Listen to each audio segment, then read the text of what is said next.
Ready to jump, red light on, and they're off and racing now. And Mashani Sniper jumped away midfield, showing speed. By virtue of their life as a racehorse, most off the tracks will have at least some challenges going on in their gut. Their busy schedules can leave them at risk of gastric ulcers, and the high-energy, grain-based diets typically fed will usually have shifted their hindgut microbe balance toward having less of the good fibre-fermenting microbes than we would like. The potential presence of ulcers can have an impact on your off-the-tracks behaviour as well as on their appetite, while reduced numbers of the good microbes may also affect their behaviour, as well as their ability to digest fibre and gain weight. Therefore, the first 6 months of feeding and nutrition really needs to focus on re-establishing their gut health so they can think properly, behave calmly and transition from racehorse to your horse. Excellent gut health also sets them up to gain weight easily in the future. Specifically, we want to support the healing of any ulcers that may be present, and we want to shift the balance of hindgut microbes back to being dominated by the good fibre fermenters. Here is how to feed so that you can help your off the track to do that.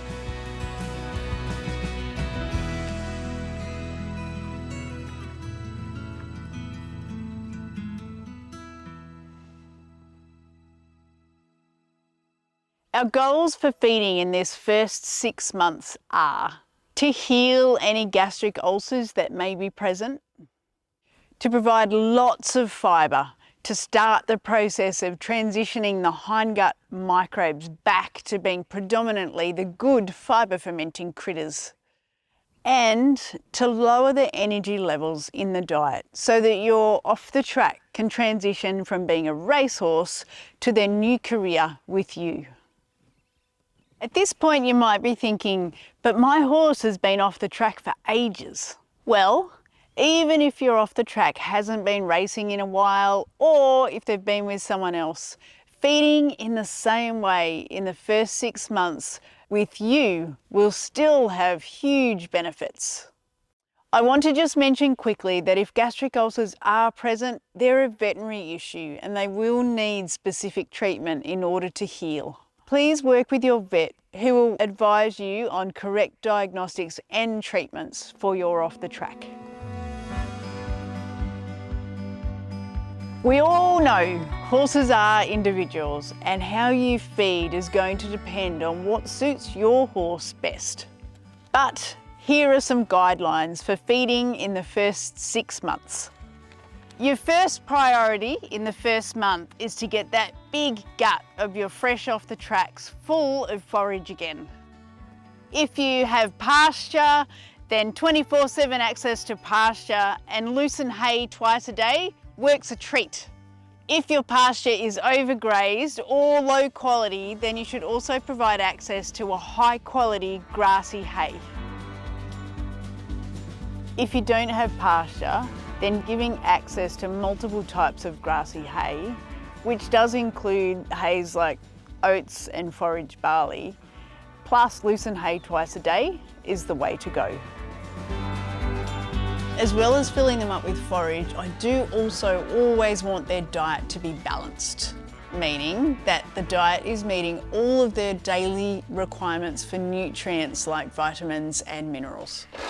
Adding a high quality balancer pellet mixed with a bit of loosened chaff will achieve this for you. And I like to add just a little bit of a high omega-3 oil, with flaxseed oil being my go-to. You should have free choice salt available. You may choose to add a science-based supplement that will support gut health at this point in time. And if you're off the tracks hooves could do with a little bit of extra TLC, a hoof supplement can be added. Otherwise, that's it. Just keep your diet really simple. Let them just transition down from racehorse mode and get that gut full of fibre. To help you out, there are some specific diets included in the ebook that you can follow. I want to mention that it is very common and normal for off the tracks to go through a shabby phase when they come out of their racing stables. Their racing diet being stabled by virtue of their early morning starts, often being under lights, and their fitness work all combine to have them looking muscular and shiny. Coming out of their stables, going back to natural lighting, a changing diet and reduced workload all combine to mean that they will often look worse before they start to look better. But don't panic. As long as your off the track is healthy, then this initial dropping away is normal. And as long as you can be patient, then you will watch them transform again as they continue on their journey with you. In months 2 to 6, we want to remain focused on re-establishing gut health. The main thing I want you to do at this point is to maintain your off the tracks high forage intake and start to introduce some additional fibre variety to help establish a diverse and healthy population of hindgut microbes. And there are a few different ways you could choose to feed to achieve this. The first option is to keep your off the tracks diet the same as it was in month 1, with as much grassy forage as they can eat from pasture and hay, loosen hay twice a day, a balancer pellet and some flaxseed oil, gut and hoof supplements if you have chosen to use these, and free choice salt. And then you can add some additional fibre types using ingredients like sugar beet pulp, lupin hulls, copra meal, flaxseed meal, well-processed soybean hulls, teff hay cubes, chia seeds, hemp hulls, or any other suitable alternate fibre you may have access to. Introduce the new fibres slowly and one at a time. And be aware that adding these fibres will increase your horse's dietary energy intake. And that has the potential to increase your off the tracks energy level. You will need to find the sweet spot for your horse, where you can feed these additional fibres without affecting your off the tracks behaviour. Where that spot will be is going to depend on your individual horse's personality and also how much work they may be in. You may only be able to feed as little as 250 grams, or you might get away with up to a couple of kilograms a day. Your horse will tell you what works for them through their behaviour. Well, Pepper here is not really giving us a good example of this. If they are too far on their toes, then you'll need to reduce the amount of higher energy alternate fibres you are feeding. Your second option is to keep the forage base of the diet the same as you had it in month 1, with as much grassy forage as they can eat from pasture or hay, as well as loosen hay twice a day. But instead of using a balancer and the extra fibres, you could switch to a complete feed that is low or no grain, high in fibre, and has a low feeding rate. Complete feeds are useful because they do uncomplicate your feed regime. If you are short on time or if you have a preference for complete feeds, then they may be the way to go. Their disadvantage is that you can't adjust the diet as easily to control energy because you need to feed a complete feed at their minimum recommended amount in order to keep the diet balanced. There are complete feeds that are specifically designed for off the tracks, as well as plenty of low or no grain options that will also work. There are some diets in the ebook for both options to help you as a starting point with putting together a balanced diet. And remember to keep free choice salt available regardless of which way you choose to feed. Horses are herd animals, so grazing with friends is their most natural and most comfortable state. And grazing with friends is particularly important for off the tracks. Having your off the track with other horses that are calm helps your off the track just to chill a little bit and spend more time grazing or eating hay and less time being anxious or active. And if those other horses have a healthy hindgut, by coming into contact with their manure, they will help your off the track to repopulate their gut. especially with fungi that are able to survive in the environment for long periods of time. Please don't get your off the track and try to get them to put on weight straight away by feeding them lots of high energy or grain-based feeds. Doing this will keep their behaviour in a high energy state, making it much harder for them to transition down from being a racehorse to being your horse. And it also doesn't give the gut or the gut microbes time to transition back to normal. I know that wanting to feed them lots and get them looking amazing is almost instinctive, but being too eager too early doesn't give your off the track the best chance of success in their new life with you. Nor does it set them up to be a horse who will be able to maintain their weight on a largely forage-based diet into the future. Being patient and taking the time in this first 6 months will set your off the track up for a lifetime of better gut health. And that has far-reaching positive impacts that are worth waiting for, including making it much easier for your off the track to gain weight, which is where we're going to focus next.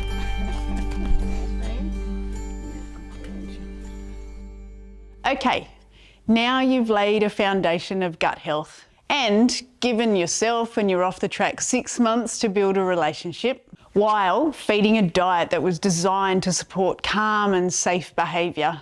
You can start to think about putting some additional weight and muscle on your off the track and get them looking the way you want.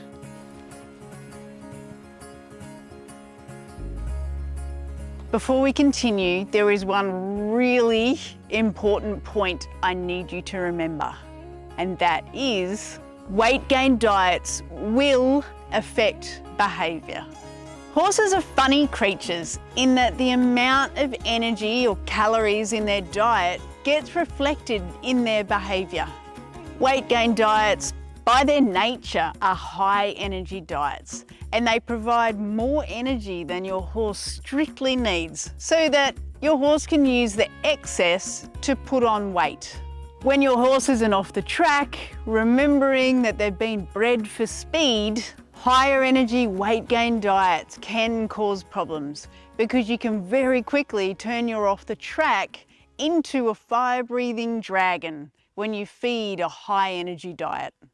So, before we go into details about feeding a weight gain diet, I need you to promise me that you will think really carefully about how you are going to do it.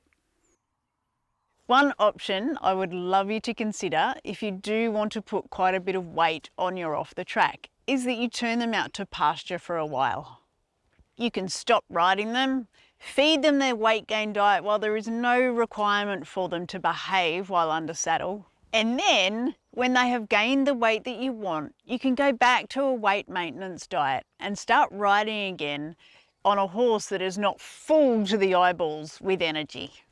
If you do want to keep riding while you're feeding a weight gain diet, but behaviour is becoming an issue, then you should use the strategy I will teach you in the next video for controlling energy so that you can control your off the tracks behaviour. Be aware too that high quality pastures are very high in energy and they can contribute to hyperactive behaviour. So if your horse is on a green pasture and you are struggling with behaviour, you might need to look at changing their pasture or reducing the amount of time they have access to that pasture. This will help you control their energy intake and help to moderate their behaviour. Right, now that we have talked about keeping you safe, let's move on to the nuts and bolts of weight gain diets. The good news is feeding for weight gain is pretty simple. You just need to increase the amount of calories or energy in your off the tracks diet so that they have some leftovers that they can use to put on weight. The even better news is that because of the work you put in the first 6 months of feeding, your off the tracks hind gut should now be full of microbes that are really good at digesting fibre, which makes feeding for weight gain a whole lot easier. That healthy hindgut will be pulling maximum energy out of any forages or alternate fibres that you're feeding. And that will help to drive the weight gain process without you having to feed a ridiculous amount of hard feed each day. The first step in feeding for weight gain is to keep feeding for gut health. The last thing you want to do at this point in time is undo all of your work from the previous 6 months.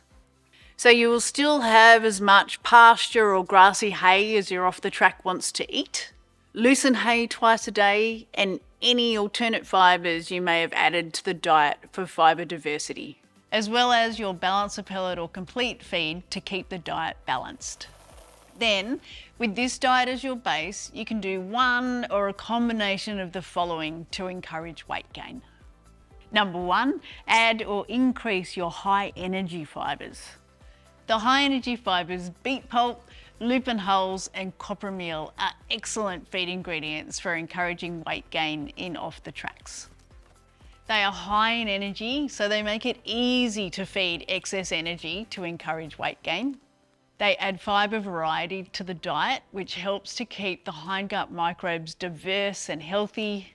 And they tend to provide a cooler energy than other high energy ingredients like cereal grains. Number 2, add or increase oil. Oils are very high energy ingredients and they make a wonderful addition to any weight gain diet. And like the high energy fibres, they tend to be a nice cool source of energy for your off the track. While all oils are identical in energy, canola oil and flaxseed oil are the better oils because of their more favourable omega fatty acid profile. You can easily feed up to 2 cups of oil a day, but be sure to increase the amount of oil slowly by adding no more than an extra 1/4 of a cup every week. This gives the small intestine enough time to increase the amount of oil digesting enzymes it needs so that it can make sure it digests the oil properly. Number 3, add legumes and oil seeds. Feed ingredients like lupins and very well cooked full fat soybean are excellent additions to weight gain diets. They bring calories, fibre and oils. Plus, they have the added advantage of being high in quality protein, so they can help your off the track to also build muscle. Number 4, add digestible cereal grains. Oats, extruded barley and Australian rice bran are excellent additions to weight gain diets, with the small caution that these ingredients are possibly more likely to cause hyperactive behaviour, so just use them with a dash of caution. Again, make sure if they are new to the diet, you do introduce them slowly so the small intestine has time to get itself prepared to digest them fully. And keep the amount you feed controlled. This will maintain hindgut health and keep the risk of gastric ulcers low. As a general rule, don't exceed 2 kilograms of these grain ingredients per day for an average size off the track, who is going to be somewhere around 500 kilograms. Number 5, increase your complete feed. If you are feeding a complete feed, you can increase the amount you are feeding to encourage weight gain. But be sure to keep it within the range suggested for your horse's weight and workload. If your horse needs more energy on top of what the complete feed provides, you can add additional high energy fibres, oils or grains. To help you put together safe and effective weight gain diets, there are some specific weight gain diets in the ebook for you. The diets and ingredients we just discussed will help with building muscle, but sometimes you do need to pay a little bit of extra attention to do a great job of muscle building. Here are 2 quick tips to help. Tip number 1, look for balancer pellets and complete feeds that use high quality protein. Soybean meal or full fat soybean are the best plant-based proteins we have for building muscle. So choose balancer pellets or complete feeds that contain soybean. And avoid products that list vegetable protein meals on their labels. as these can be low quality ingredients that just won't effectively support muscle building. Tip number 2 is feed quality protein immediately after work. This feeds the muscles at a time that is most effective for achieving muscle building. You can feed full-fat soybean or whey protein concentrate or both mixed together in a little bit of loosened chaff. And you should feed them within 30 minutes of finishing work for best effect. To help you out, there is a post-work muscle building recipe in the ebook. Hopefully, by the end of your first year together, you will have an off the track that has a healthy gut, a calm mind, and is well on the way with the amount of weight and muscle that you want. Remember that once your off the track has gained enough weight, you will need to adjust the diet again to lower the energy level and keep weight and behaviour in check. Now it is just a matter of maintaining your off the track gut health, weight and behaviour as you move on to the rest of your time together. And that is what we are talking about in the next video.